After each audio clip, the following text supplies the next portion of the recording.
Hello. We read to learn that we are not alone.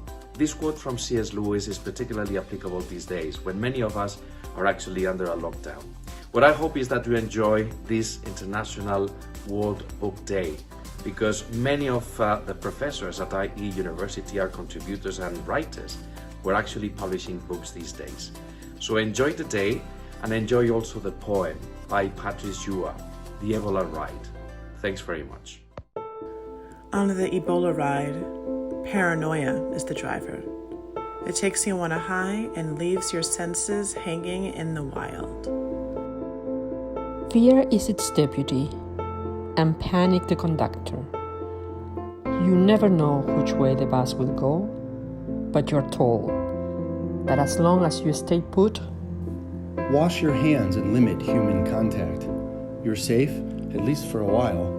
You do your best to secure your seat, making sure your loved ones are safely on board.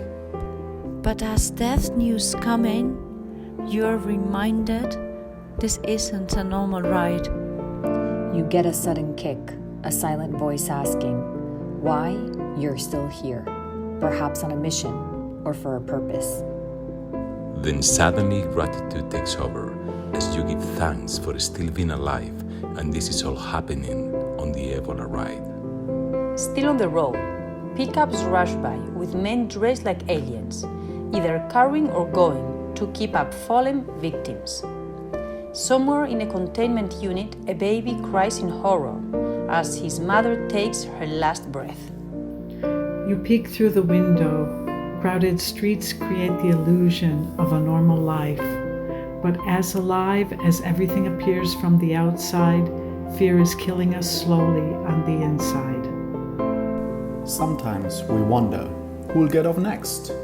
But that's the Ebola Ride. No traffic lights, no horns, no road signs, just us against an unseen enemy. The night brings relative calm, but we rarely sleep, as the nightmare of what's to come the day ahead haunts our dreams. And on the other side, the ocean wind sets the flame in the crematorium ablaze, as our hearts sleep for the souls of the ones dearly loved. No last goodbyes, only memories, anguish, pain, and grief. We are stuck in this bumpy ride with tiny doses of hope.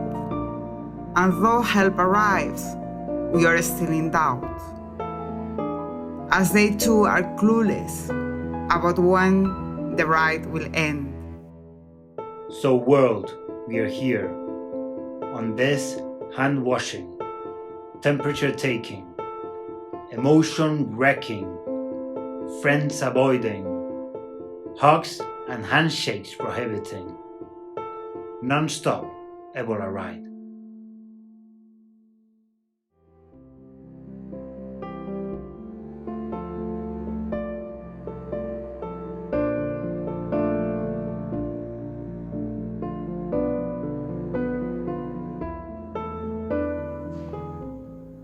Hi, I'm Patrice Juah from Liberia, and I would like to share some ways you can stay strong and resilient during these difficult times. Stand firm in faith and stay connected to those who nurture your spirit. Visualize something beautiful beyond the chaos. Prioritize your well-being, and most importantly, be of service to others.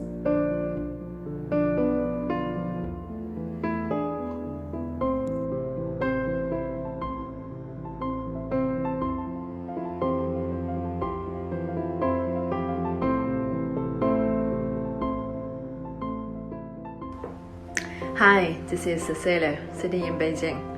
I would like to share what I think is the most important thing to do in the lockdown facing this virus is to stay positive, stay away from the negative news, read more books, think deeper about what's going on in the world, take care of yourself and your family.